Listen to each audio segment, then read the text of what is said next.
Welcome to part 27 of the combo series. In this episode, we're looking at a level 2 drill designed for orange belts and green belts, but obviously anyone of a higher grade.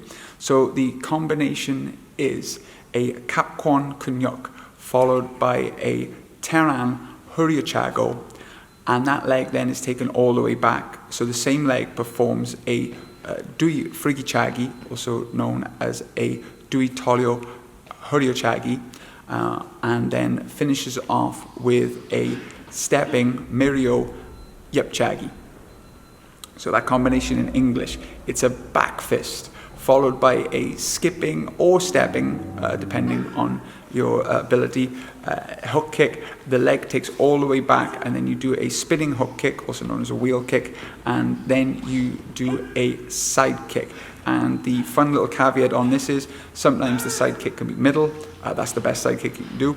But for a challenge, you try and do a high side kick to the face area, which is not as common. So as always, we look at this combination in 4 elements, the first being line work. So the first one is to coordinate your back fist into the skipping or stepping hook kick, and this can be a good distraction while you gain the distance to get your hook kick. So practice that up and down the room on one side and then the other side, and then practice kicking so hard that you bring the leg all the way back and spinning and staying on the line. So here in the dojang we have lines. It's always good to be able to stay on the line when traveling forward, and so you don't go off balance.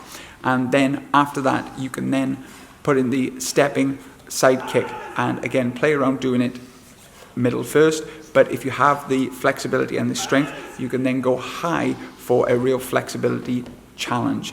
The rule of thumb is that if you find it easy to kick high, then kicking center or low will be easier. Element 2 now is partner work, and obviously with your partner you go slowly. It's a tactile exercise.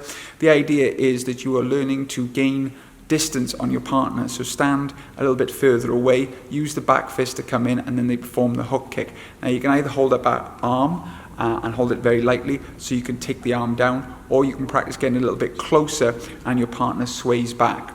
And then the idea is, can you throw these 2 consecutive hits? So when you add in the spinning hook kick, I would say knock down the arm on the first hook kick, and then the spinning one, lean back. And then the idea is that you follow on with the side kick, and depending where their guard is, whether their guard is high, you'll obviously do a center side kick, or if their guard is low, then you can go over the shoulder and catch them in the jawline. Obviously no contact, this is just partner work.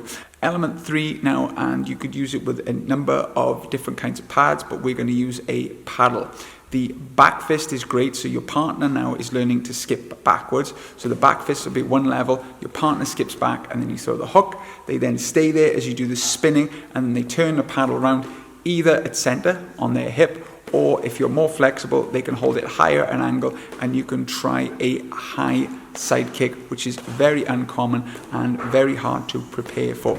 And again, you can move around with your partner doing the old game of the 1, 2, or 3 method.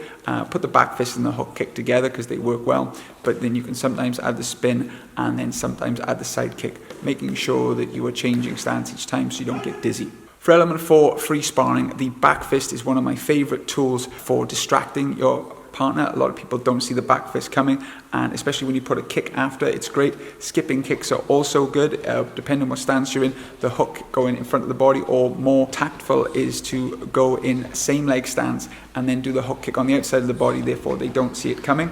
The spin is always a good counter and follow up, and the side kick, again, you can play with the middle and high, try and catch your partner out.